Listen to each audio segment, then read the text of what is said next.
దేవుని కొరకు మనము చేయవలసిన పని మీద మనం దృష్టి పెడితే, మనకవసరమైన వాటి మీద దేవుడు తన దృష్టి పెడతాడు. ఇది బైబిల్ పద్ధతనమాట.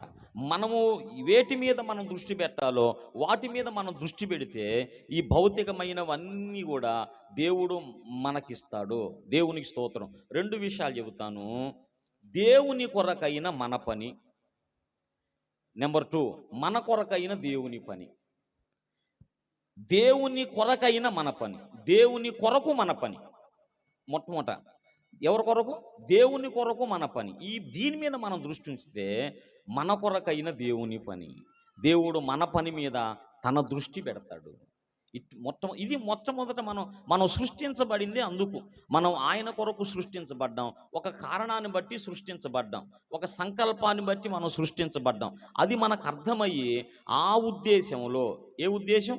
దేవుని ఉద్దేశాల్లో, దేవుని చిత్తములో, దేవుని సంకల్పములో, దేవుని ఆలోచనలో మనం నడవటానికి, బ్రతకటానికి మనం ఇష్టపడితే, ఇక ఈ భౌతికమైనవన్నీ కూడా దేవుడు మనకివ్వటానికి ఇష్టపడతాడు.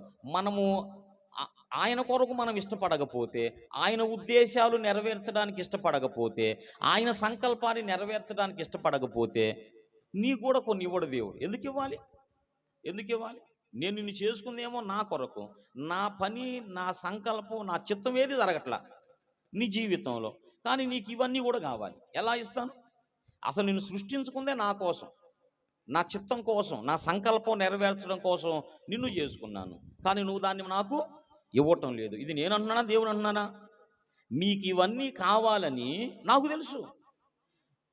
ఇవన్నీ మీరు పొందుకోవాలంటే నా పని మీద దృష్టి పెట్టండి అన్నాడు. అవునా? నా నీతి మీద దృష్టి పెట్టండి, నా రాజ్యం మీద దృష్టి పెట్టండి. మీకు అర్థమవుతుందమ్మా? నేను చెప్పానా, బైబిల్ చెప్పిందా? దేవుని నీతిని, దేవుని రాజ్యాన్ని వెతకాలి. వెతికినప్పుడు అప్పుడు ఇవన్నీ భౌతికమైనవన్నీ మనకు అనుగ్రహించబడతాయి. దేవునికి స్తోత్రం కలుగును గాక.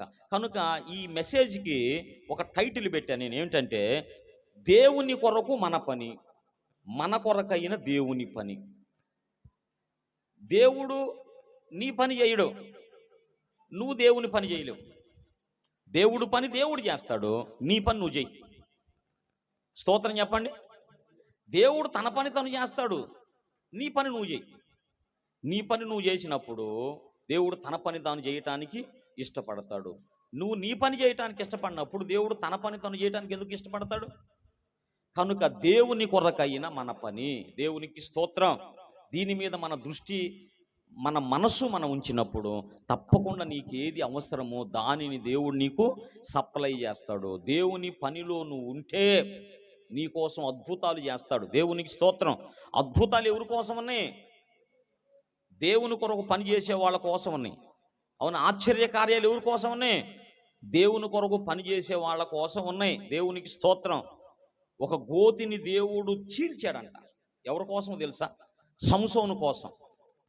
సంసోను అన్నాడు, ఇంత గొప్ప పని నా చేత జరిగించుకున్నావయ్యా, మరి ఇప్పుడు నేను దాహము చేత చచ్చిపోవాలా అని చెప్పి దేవుణ్ణి అడుగుతాడు. ఇంత గొప్ప పని, ఇంత గొప్ప రక్షణ నీ పిల్లలకు నా ద్వారా నువ్వు కలిగించావు కదా, ఇప్పుడు మరి నేను దాహము చేత చచ్చిపోవాలా అన్నప్పుడు దేవుడు అతని కొరకు లేహీలో ఒక గోతిని చీల్చెను అనే మాట.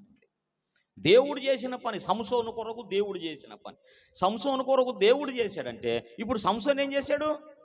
సంసోను దేవుని పని చేశాడు. హల్లెలూయా.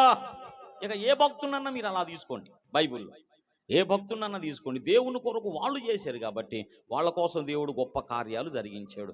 కనుక దేవుని కొరకైన మన పని, దీన్ని మొదటగా చెబుతాను.